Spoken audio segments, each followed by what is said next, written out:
A little while back, my friend gave me all his preferences in a partner. He's single, looking to find someone. We ran the numbers. Turns out there were 3.5 women in all of Los Angeles that fit his criteria. That's out of 19 million people. He's still single, and if you're struggling to find someone, I can almost guarantee you're making the same mistake he did. I'm Eska, this is Hard Love Theory. Look, having standards in dating is extremely important, but most men filter for the wrong things. And each time you're adding another superficial criterion, you're not being selective. You're eliminating hundreds of thousands of potential partners that could be perfect. Let me show you how this looks in practice. Imagine a friend sent you to a party with 100 single women. You start looking around. One is a little too young, another one has a kid, this one doesn't go to the gym, this one's vegan. And after a while you realize that none of them are quite what you're looking for. Now you're probably thinking, well, this is just 100 women. There are millions in the real world. That's the mistake everyone makes. Because when you apply those same filters to millions of people, the math doesn't quite work the way you think it does. Let me show you. Let's say you live in a big city with roughly 1 million people. Could be Austin, could be San Francisco. Half of them are women, 500,000. You're interested in women aged 20 to 28, that's roughly 60,000 left. You want her to be slender and fit, 14,000. But you also need to be attracted to her. So research finds that men find roughly 20% of randomly selected women attractive.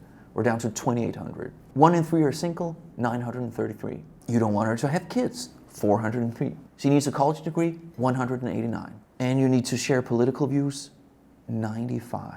She needs to go to the gym every week, 31. And we haven't even looked at personality yet.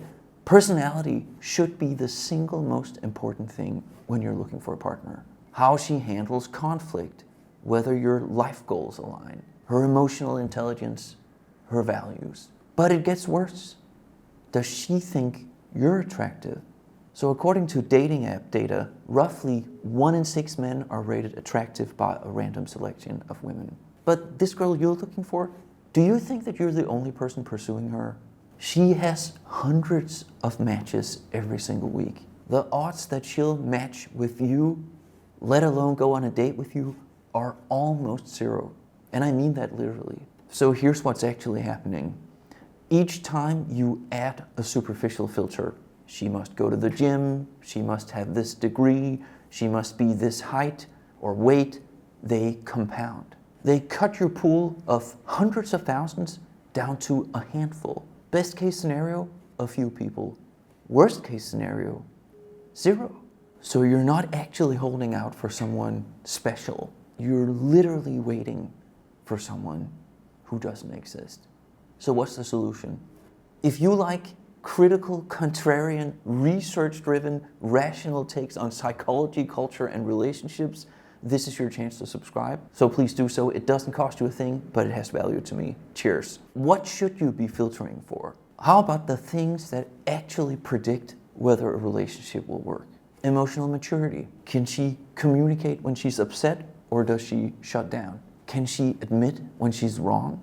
Shared values. Not surface stuff like she likes hiking like you do. I mean the big things. Does she want kids? What does she think a good relationship looks like? How does she handle money? What does she believe in? These are the variables that matter, along with chemistry, obviously. And here's the thing. You can't predict these from a profile. You actually have to talk to her.